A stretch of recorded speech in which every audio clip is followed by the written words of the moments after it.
آپ سوچ رہے ہوں گے کہ اگر مسلمان تفرقے میں پڑ گئے تو کیا ہوا؟ انہوں نے کلمہ تو نہیں چھوڑا، انہوں نے نماز تو نہیں چھوڑی، روزہ تو نہیں چھوڑا، حج تو نہیں چھوڑا، دیگر رسومات تو نہیں چھوڑیں، قرآن کی تلاوت کرتے ہیں، قرآن حفظ کرتے ہیں، سارے کام وہ کرتے ہیں، اذانیں دیتے ہیں، نمازیں پڑھتے ہیں، جنازے پڑھتے ہیں، نکاح پڑھاتے ہیں، سب کچھ کرتے ہیں، کون سا کام نہیں کرتے؟ تو پھر یہ اتنی بڑی سزا کیوں دی جا رہی ہے کہ اللہ نے اپنی مدد روک لی؟ سارے کام ہو رہے ہیں نا، مسلمان سارے کام کر رہے ہیں، لیکن ایک ایسا کام کر ڈالا انہوں نے جو اللہ کی مدد کو روکنے کا سبب بن گیا۔ آج اللہ کی مدد نہیں آ رہی، نمازیں پڑھنے میں اگر سستی کا مظاہرہ ہو رہا ہوتا تو شاید اللہ کی مدد نہ رکتی، حج کی ادائیگی میں اگر سستی ہو رہی ہوتی تو شاید اللہ کی مدد نہ رکتی، روزے رکھنے میں سستی ہو رہی ہوتی تو شاید اللہ کی مدد نہ رکتی، لیکن یہ وہ جرم تھا مسلمانوں کا کہ اللہ کی مدد رک گئی۔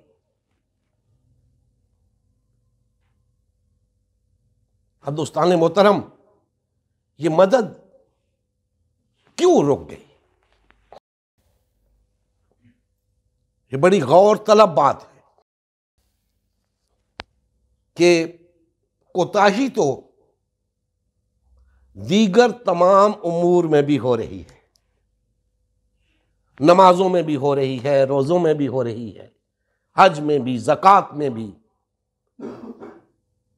بے شمار لوگ نماز نہیں پڑھتے، جمعے کی نماز پڑھ لیتے ہیں، بعض تو عیدین کی نماز پڑھتے ہیں، لیکن چونکہ کلمہ پڑھتے ہیں، نام مسلمانوں والا ہے، مسلمانوں کی صف میں گنے جاتے ہیں، تو کمزوریاں تو دیگر امور میں بھی پائی جاتی ہیں۔ تو یہ صرف تفرقے کی وجہ سے اللہ کی مدد کیوں رکی؟ تو اس کی دو وجوہات ہیں۔ پہلی وجہ، تفرقہ واحد جرم ہے،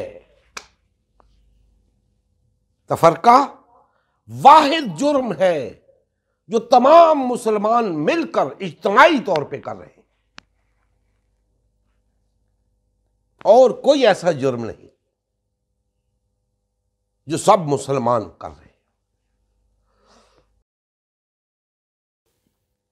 نماز میں کوتاہی کر رہے ہیں تو کچھ کر رہے ہیں، روزے میں کوتاہی ہے تو کچھ کر رہے ہیں، دیگر جو امور ہے اس میں کوتاہی ہے تو کچھ لوگ کوتاہی کر رہے ہیں۔ تفرقہ وہ جرم ہے کہ ہر شخص اس جرم کا مرتکب ہے، اجتماعی طور پہ، اور اس جرم کے ارتکاب نے اللہ کی مدد کو روک دیا ہے۔ اور یاد رکھیں کہ اللہ نے مدد کا وعدہ کیا تھا مومنین سے، اللہ کی مدد کا رک جانا یہ ثابت کرتا ہے کہ ہم مومنین نہیں رہے۔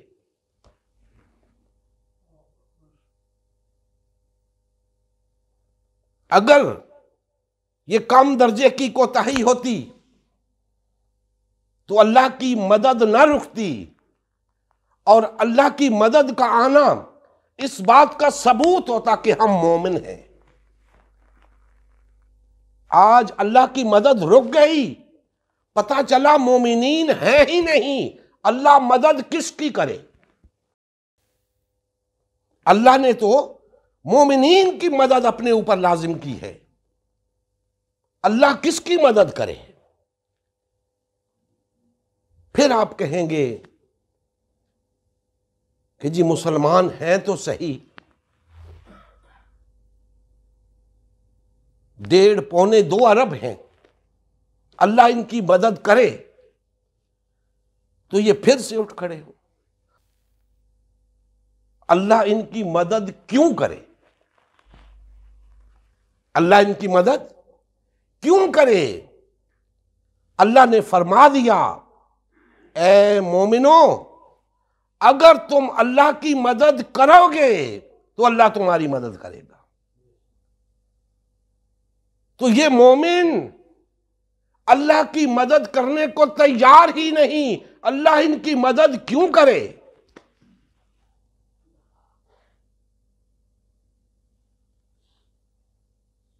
پھر سوال پیدا ہوگا، آپ پوچھیں گے کہ یہ مسلمان اللہ کی مدد کیسے کرے؟ تو یاد رکھیں، سب سے پہلے اسی غلطی سے رجوع کریں جو سب سے پہلے کی۔ سب سے پہلے تفرقہ کیا، وحدت کو توڑا، سب سے پہلے اس سے رجوع کریں، تفرقے کو ختم کریں، تفرقے سے توبہ کریں، وحدت اختیار کریں، ایک جماعت بن جائیں گے۔ اور اگر کسی اور کو یقین ہو یا نہ ہو، الحمدللہ مجھے یقین ہے کہ اگر مسلمان رجوع کر لیں وحدت کی طرف، اللہ کی مدد نازل ہونا شروع ہو جائے گی۔ آج اللہ کی مدد نہیں آ رہی، پہلی وجہ میں نے بتا دی آپ کو کہ مسلمان اللہ کی مدد کے لیے تیار نہیں، اور اگر تفرقے سے توبہ کرتے ہیں، وحدت اختیار کرتے ہیں، تو پھر مسلمانوں کا یہ اقدام اللہ کی مدد کی طرف پہلا قدم ثابت ہوگا، اور پھر اللہ کی مدد آنی شروع ہوگی۔ اس کے بعد جہاد فی سبیل اللہ کا آغاز ہوگا۔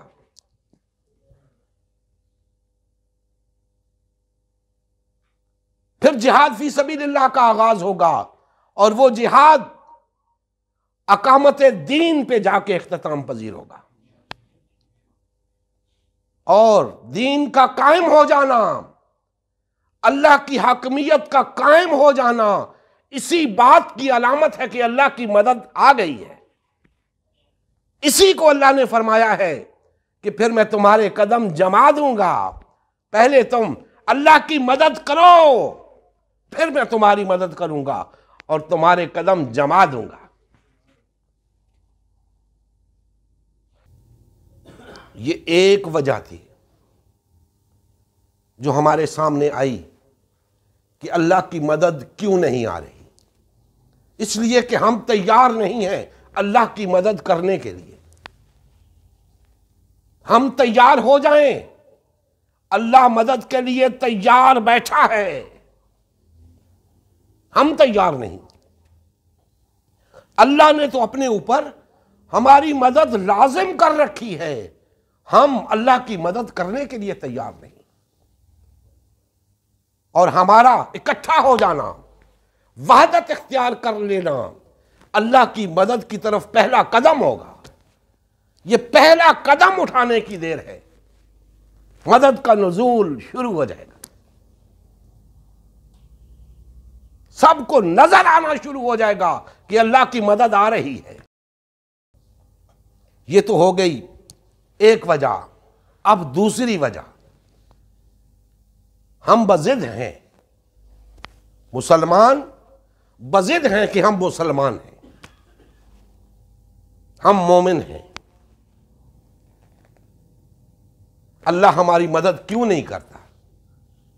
ہم تو دیکھیں وہ سب کچھ کر رہے ہیں، نمازیں پڑھ رہے ہیں، روزے رکھ رہے ہیں، یعنی بہت کچھ کر رہے ہیں، میں نے گنوائی ہیں چیزیں، بڑی شد و مد کے ساتھ اپنے تئیں سب کچھ ہو رہا ہے، اللہ کی مدد کیوں نہیں آ رہی؟ مسلمان شکوہ کناں ہے کہ اللہ کی مدد کیوں نہیں آ رہی؟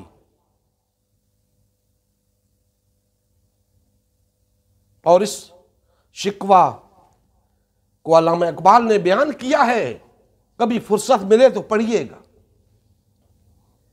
کہ مسلمان اپنے تئیں اسی زوم میں مبتلا ہے کہ میں بڑا مسلمان ہوں، میں بہت بڑا مومن ہوں، پھر اللہ کی بارگاہ میں شکوہ کناں ہے کہ سب کچھ تو میں کرتا ہوں، روزے میں رکھتا ہوں، ٹھنڈے پانیوں سے وضو کر کے نمازیں میں پڑھتا ہوں، یہ میں کرتا ہوں، یہ میں کرتا ہوں، لیکن تو نے نوازا ہوا ہے اغیار کو، تیری نوازشات مغرب پر ہیں۔ اور پھر اس کا جواب علامہ اقبال نے دیا ہے، جواب شکوہ، وہ بھی پڑھنے کے لائق ہے، فرصت ملے تو پڑھیے گا۔ آج بھی مسلمان کا وہ شکوہ اسی طرح موجود ہے کہ اے اللہ، اذان کا وقت ہوتا ہے تو ہر طرف سے اذان کی صدائیں گونجتی ہیں، مسجدوں میں نمازی موجود ہیں، نمازیں پڑھی جا رہی ہیں، تیرا ذکر ہو رہا ہے، حج ہو رہے ہیں، ہماری آبادی بڑھ رہی ہے، کلمہ پڑھنے والے بڑھ رہے ہیں، تو ہم سے ناراض ہے؟ تو میں نے عرض کیا دوستان محترم، اللہ پاک نے تو فرمایا ہے کہ تم میری مدد کرنے کے لیے تیار ہو جاؤ، میں تو تیار بیٹھا ہوں تمہاری مدد کو۔ اب ہم تیار نہیں ہیں، اور پہلا قدم جو ہم نے غلط اٹھا لیا تھا اس سے رجوع کی ضرورت تھی۔ اب دوستان محترم، ایک اور آیت مبارکہ آپ کے سامنے رکھتا ہوں اور پھر اپنی گفتگو کو سمیٹتا ہوں۔ سورہ آل عمران آیت نمبر 160 کے اندر اللہ جل مجدہ نے فرمایا، ان ینصرکم اللہ فلا غالب لکم وَإِن يَخْذُلْكُمْ فَمَنْ ذَا الَّذِي يَنْصُرُكُمْ مِنْ بَعْدِهِ وَعَلَى اللَّهِ فَلْيَتَوَكَّلِ الْمُؤْمِنُونَ۔ اگر اللہ تمہارا مددگار ہے تو تم پر کوئی غالب نہیں آ سکتا، اور اگر وہ تمہیں چھوڑ دے تو پھر کون ہے کہ تمہاری مدد کرے؟ اور مومنوں کو چاہیے کہ اللہ ہی پر بھروسہ کرے۔ دوستان محترم، اللہ جل مجدہ نے بات واضح کر دی کہ اگر اللہ تمہاری مدد کرے تو پھر تم پر کوئی غالب نہیں آ سکتا۔ آج باطل ہم پر غالب ہے، طاغوت ہم پر غالب ہے، تو اس کا کیا مطلب ہوا؟ اللہ تو فرما رہا ہے کہ اگر میری مدد تمہیں حاصل ہو، یعنی کہ تم مومن ہو، تو پھر تم پر کوئی غالب نہیں آ سکتا۔ اور اس کا دوسرا مطلب کیا ہوا کہ اگر تم مغلوب ہو، تم پر کوئی غالب آیا ہوا ہے، تو نہ صرف تمہیں میری مدد حاصل نہیں بلکہ تم مومن ہی نہیں۔ تم مومن ہوتے تو میری مدد تمہارے لیے آ رہی ہوتی، تم پر کوئی غالب نہ آیا ہوتا، آج باطل اور طاغوتی طاقتوں کا تم پر غالب آ جانا اس بات کی علامت ہے کہ تم میری مدد کے مستحق نہیں ہو، تم مومن نہیں رہے، مومن بن جاؤ، میری مدد تمہارے لیے لازم ہے، آئے گی، تم غالب آ جاؤ گے، پھر کوئی تم پہ غالب نہیں آ سکتا۔ بتا دیا ساتھ کہ اگر اللہ تمہیں چھوڑ دے تو پھر کون ہے جو تمہاری مدد کرے؟ آج اللہ نے ہمیں چھوڑ دیا ہے، آج اللہ نے ہمیں چھوڑ دیا ہے، کیوں؟ اس لیے کہ ہم نے اللہ کو چھوڑ دیا ہے، اسی لیے آج ہم مغلوب ہیں، اسی لیے محکوم ہیں کہ ہم نے اللہ کو چھوڑ دیا، اللہ نے ہمیں چھوڑ دیا، اب ہمارا کوئی مددگار نہیں، اسی لیے ہم کبھی ادھر دیکھتے ہیں کبھی ادھر دیکھتے ہیں، اور اللہ نے فرمایا ہے کہ ادھر ادھر کیا دیکھتے ہو، مومن تو وہ ہوتا ہے جو اللہ پر بھروسہ کرتا ہے۔ تم نے مجھ پر بھروسہ چھوڑ دیا، میں نے تمہیں چھوڑ دیا، میں نے تمہاری مدد کرنی چھوڑ دی، لوٹ آؤ واپس، مجھ پر توکل کرو، مجھ پر بھروسہ کرو، پھر تمہاری مدد کروں گا۔ آج ہم نے اللہ پر توکل چھوڑ دیا ہے، آج ہم نام نہاد مسلمان غالب آنے کے لیے کوئی اسٹیبلشمنٹ کی طرف دیکھتا ہے، کوئی امریکہ کی طرف دیکھتا ہے، کوئی یورپ کی طرف دیکھتا ہے، کسی نے کہیں اور نظریں جما رکھی ہیں، اللہ پر توکل نہیں کرتے، اللہ پر بھروسہ نہیں کرتے، غیر اللہ پر توکل کرتے ہیں، غیر اللہ پر بھروسہ کرتے ہیں، تو اللہ کیسے مدد کرے؟ اللہ کیوں مدد کرے؟ اگر ہم چاہتے ہیں کہ ہم پر کوئی غالب نہ آئے تو ہمیں غالب آنا ہوگا، اور ہم تب ہی غالب آ سکتے ہیں کہ ہمیں اللہ کی مدد ہو، اور اللہ کی مدد تب آئے گی جب ہم اس پر توکل کریں گے، اس پر بھروسہ کریں گے، ادھر ادھر نہیں دیکھیں گے، غیر اللہ کی طرف نہیں دیکھیں گے، اللہ پر توکل کریں گے۔ دوستان محترم، آخری بات کہہ کے اپنی بات ختم کروں گا کہ اللہ کی مدد کیوں نہیں آ رہی؟ آج مسلمانوں نے وہ راستہ ترک کر کے نبی کریم صلی اللہ علیہ وآلہ وسلم والا راستہ ترک کر کے جو راستے اختیار کر رکھے ہیں وہ اللہ کے بتائے ہوئے راستے نہیں ہیں۔ اور کیا ہوا پھر؟ مسلمان متعدد راستوں پر گامزن ہو گئے، ایک ادھر چل پڑا، ایک ادھر چل پڑا، ایک ادھر چل پڑا، ایک ادھر چل پڑا،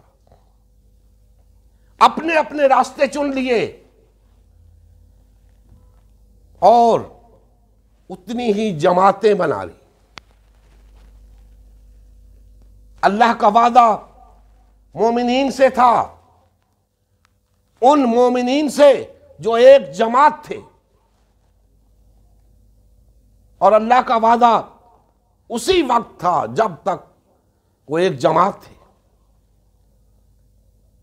آج مسلمان بے شمار فرقوں میں تقسیم ہو چکے، بے شمار پارٹیوں میں تقسیم ہو چکے۔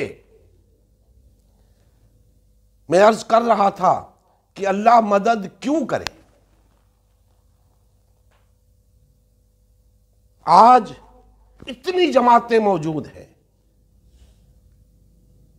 ہر جماعت یہ دعویٰ لے کر چل رہی ہے کہ ہم غلبہ دین حق کے لیے جدوجہد کر رہے ہیں، اقامت دین کے لیے جدوجہد کر رہے ہیں، تو بھائی اللہ کی مدد کیوں نہیں آ رہی؟ تو یاد رکھیں، اللہ کی مدد اس لیے نہیں آ رہی خاکم بدہن کہ شاید اللہ پاک سوچ رہے ہیں کہ اس کی مدد کروں یا اس کی مدد کروں، اس کی مدد کروں یا اس کی مدد کروں، کس کی مدد کروں؟ ایک کی مدد کروں گا، دوسرا کہے گا مولا ساڈا کی قصور ہے، ہم نے کیا گناہ کیا ہے، ہم بھی تو تیرے دین کے غلبے کے لیے جدوجہد کر رہے ہیں۔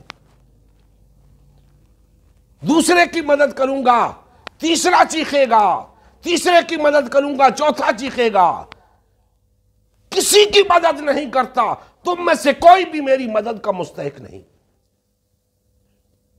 اگر میری مدد چاہتے ہو تو ایک ہو جاؤ، وحدت اختیار کر لو۔ میں نے تمہاری مدد اپنے اوپر لازم کر رکھی ہے، تم اپنے آپ کو میری مدد کے لائق بناؤ، میں تمہاری مدد کروں گا۔ آج تم استحقاق نہیں رکھتے میری مدد کے حصول کا، میں تمہاری مدد کیوں کروں؟ دیکھیں کتنی جماعتیں ہیں ہمارے پاکستان کے اندر، دنیا کو چھوڑ دیں، صرف پاکستان کے اندر، اور سب جماعتیں مسلمانوں کی، جس سے پوچھو اللہ پہ توکل کرتے ہو؟ جی کرتے ہیں۔ تو اللہ کی مدد کیوں نہیں آتی تمہارے لیے؟ اسی لیے نہیں آتی کہ پھر دوسری جماعتیں وہ بھی تو کہیں گی نا، یا اللہ ہمارا کیا قصور ہے، ہمیں بھی 100 سال ہو گئے ہیں تیرے دین کے غلبے کے لیے جدوجہد کر رہے ہیں، ہماری مدد کیوں نہیں؟ تو پھر اللہ پاک فرما رہے ہیں کہ پہلے تم میری مدد کرو، پھر میں تمہاری مدد کروں گا۔ اس وقت تم جو کچھ کر رہے ہو اللہ کی مدد نہیں کر رہے، جو کچھ بھی کر رہے ہو اللہ کی مدد نہیں کر رہے۔ اگر تم اللہ کی مدد کر رہے ہوتے اللہ کی مدد بھی نازل ہوتی۔ یہ بے شمار جماعتیں، ان میں سے کسی کو بھی اللہ کی مدد حاصل نہیں۔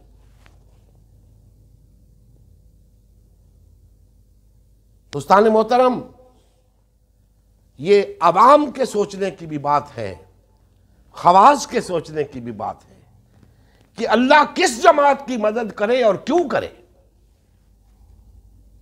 ایک کی کرے تو دوسری کی کیوں نہ کرے، دوسری کی مدد کرے تو تیسری کی کیوں نہ کرے؟ اور سب کی مدد نہیں ہو سکتی، اللہ کا وعدہ ایک ہی جماعت سے ہے، وہ ایک جماعت بن جاؤ اللہ کی مدد آئے گی۔ اللہ کا وعدہ بے شمار جماعتوں سے نہیں ہے، 2 جماعتوں سے بھی نہیں ہے، 3 سے بھی نہیں ہے، ایک جماعت سے وعدہ ہے۔ ایک جماعت بن جاؤ اللہ کی مدد آئے گی۔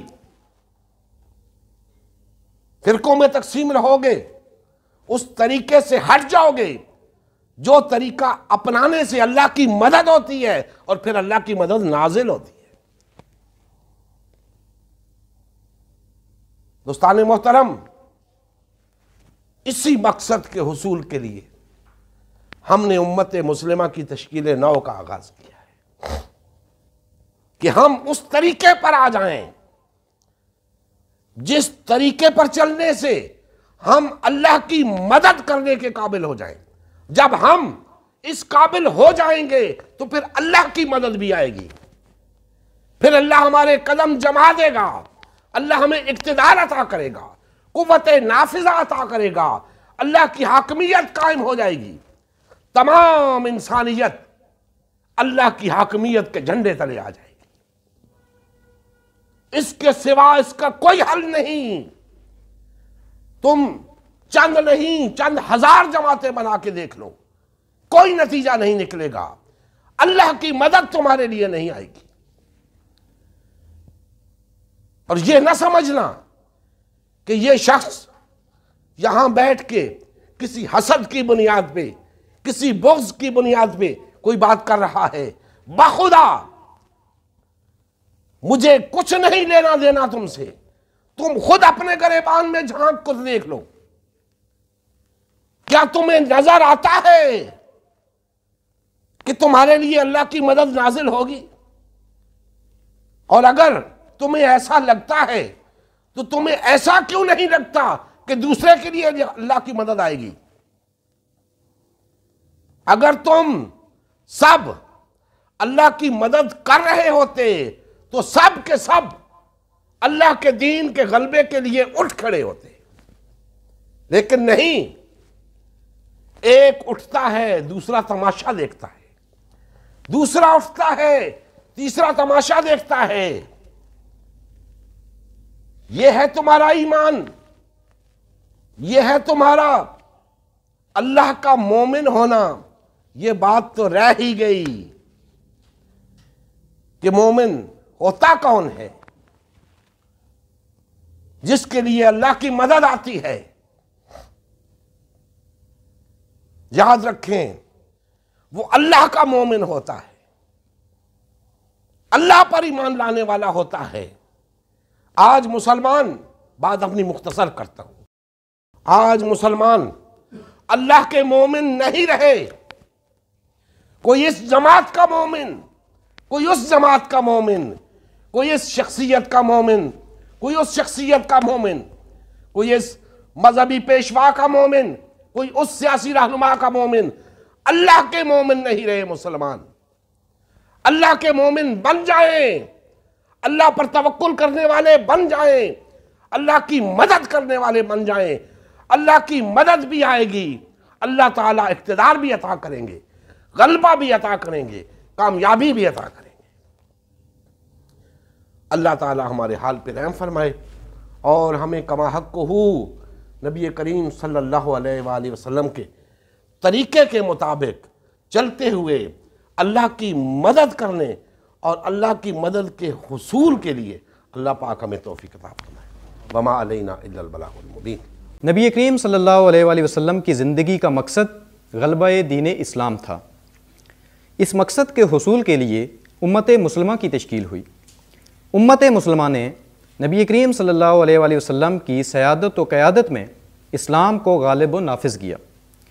جب تک امت مسلمہ میں وحدت رہی، اسلام کا غلبہ برقرار رہا۔ جیسے ہی امت مسلمہ میں تفرقہ رونما ہونا شروع ہوا، یعنی پارٹی بازی شروع ہوئی، اسلام کا غلبہ جاتا رہا۔ آج غلبہ دین اسلام کی بحالی کی واحد صورت امت مسلمہ کی تشکیل نو ہے۔ الحمدللہ ہم نے غلبہ دین اسلام کی بحالی کے لیے اللہ کے رسول کی جماعت امت مسلمہ کو بحال و فعال کرنے کا بیڑا اٹھایا ہے۔